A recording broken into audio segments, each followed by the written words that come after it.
पांडे चौक Dikshitpura polling booth में कांग्रेसियों और भाजपाइयों में हुआ विवाद। कुर्सी टेबल टूटी, सुरक्षा बल ने संभाला मोर्चा। जी हां, जबलपुर लोकसभा चुनाव को लेकर हो रहे मतदान में जहां पांडे चौक दीक्षितपुरा में किसी बात को लेकर कांग्रेसियों और भाजपाइयों में विवाद हो गया। इस दौरान विवाद में कुर्सी टेबल टूटी। वहीं मौके पर मौजूद सुरक्षा बल ने मोर्चा संभालते हुए स्थिति को नियंत्रित किया। कांग्रेस और भाजपा के नेताओं ने एक दूसरे पर मारपीट का आरोप लगाया। वहीं पुलिस ने मामले की जाँच शुरू कर दी है। BBC के लिए जबलपुर से सुनील सेन की रिपोर्ट। मुझे लगता है कि कांग्रेस के प्रत्याशियों, कांग्रेस के कार्यकर्ताओं ने हार स्वीकार कर ली। आपको पहले भी कुछ दिन पहले याद हुआ होगा, भंवरताल में जिस तरह की मारपीट और जिस तरह की गाली गलौज जो झगड़े हुए, वो उसी दिन से लग रहा था कि ये कहीं ना कहीं इस तरह की घटना घटेगी। हम लगातार कार्यकर्ताओं से आग्रह कर रहे हैं कि शांतिपूर्वक मतदान हो, शांतिपूर्ण रहें, हम मतदाताओं के बीच में जाएँ। मतदाताओं का आशीर्वाद आपके साथ है और हम ऐसा मानते हैं, जो पूरा दृश्य जबलपुर शहर का, पूरे लोकसभा का दिख रहा है कि भारतीय जनता पार्टी को जबलपुर की जनता ने भरपूर आशीष दिया है और इसलिए पिछले 2 घंटे से एक विशेष जगह पर खड़े होकर कब्जा करने की बूथ पर कोशिश करी। मैंने CSP से बिल्कुल स्पष्ट रूप से कहा, TI से बिल्कुल स्पष्ट रूप से कहा, SP से बिल्कुल स्पष्ट रूप से कहा कि लॉ एंड ऑर्डर की स्थिति में यदि आपके उस मतदान केंद्र के आसपास 100 मीटर 200 मीटर जो भी आपका, उसके अनुसार यदि अंदर कोई प्रचार पाया जाता है किसी भी राजनीतिक, आप उस पर सख्ती से कानूनी कार्रवाई करो। पर कहीं ना कहीं ये नहीं हो पाया, उसके कारण से मारपीट की स्थिति बनी। तो मुझे लगता है ये अच्छी बात नहीं है। हमको इसी शहर में रहना, मतदान शाम को 6 बजे खत्म हो जाएगा। अभी कुछ एजेंटों को बताया जा रहा है कि चोटें भी आई है, आपकी टेबलें कुर्सियां भी तोड़ी गई हैं। नहीं, कुछ कांग्रेस के लोगों ने आकर उपद्रव किया। वो तो चाह रहे थे कि झगड़ा हो जाए तो मतदान रुक जाए, लेकिन हमें मालूम है कि जबलपुर की जनता का आशीर्वाद हमको है और इसलिए हमने अपने कार्यकर्ताओं से आग्रह किया कि वो उनकी इच्छा वो पूरा ना होने दें, हम अपने काम में लगें जबलपुर की जनता, और हम विजय की ओर आगे बढ़ रहे हैं। ये आज मैं आपको विश्वास साथ कह सकता हूँ।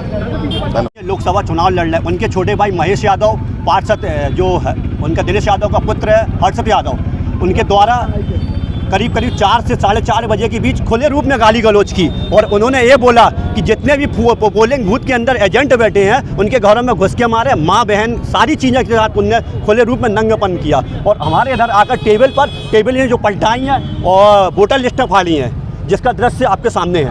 आपको इस बीच में किसी के साथ हाथापाई भी? मेरे साथ हुई है और कुछ और कार्यकर्ताओं के साथ। इसके लिए आप लोग क्या एक्शन ले रहे हो? जो प्रशासन करेगा, प्रशासन का काम है। देशराज सिंह। कैमरे लगा रखे हैं वहाँ पर, प्रशासन के कैमरे लगे हैं, वो उसमें चेक कर लें कि कौन ने क्या किया है। आज तक ये वाला पोलिंग बूथ, मतदान केंद्र कभी भी विवादित नहीं रहा और ना कभी हुआ है, पर कुछ बाहर के जो भाजपा के कार्यकर्ता नेता यहाँ आ गए हैं, वो ये विवाद कर रहे हैं। कभी इसके पहले नहीं हुआ है। हम लोग बरसों से यहाँ एक साथ चुनाव करते थे, एक दूसरे का नाश्ता पानी, चाय, खाना पीना भी करते थे, पर चूंकि क्या है, एक लंबे समय से भारतीय जनता पार्टी इस वाले वार्ड को हारती आ रही है, तो वो अपना आक्रोश निकाल रही है। वो भाजपा के कार्यकर्ता कुछ अपने चूंकि इस प्रकार के विवाद करके पार्टी में अपने नंबर बढ़ाना चाहते हैं, ये इसलिए ये सब विवाद हो रहा है। तो हमने प्रशासन से, एडिशनल SP महोदय से निवेदन किया है कि आप इस कैमरे को देख लो, जो उचित कार्रवाई है वो आप करो। उनका आरोप ये भी है कि आप लोग मतदान रुकवाने के लिए इस तरीके की, उन्होंने जैसे उन्होंने कहा है कि मतदान रुकवाने के लिए पूरी घटनाक्रम किया गया। वो आरोप कछु लगा, उनके आरोप लगाने से क्या होता है? अगर मतदान रुकवाने का काम है तो प्रशासन उनके पास है, प्रशासन से उनको व्यवस्था मानना चाहिए कि बजाय लड़ाई झगड़ा करें, आप प्रशासन को शिकायत करो, प्रशासन आए, प्रशासन उसमें व्यवस्था दे। लड़ाई झगड़ा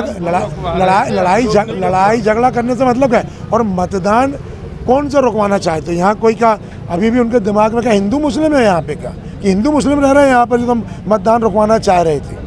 बेकार की बात, बेवकूफ़ी की बातें हैं।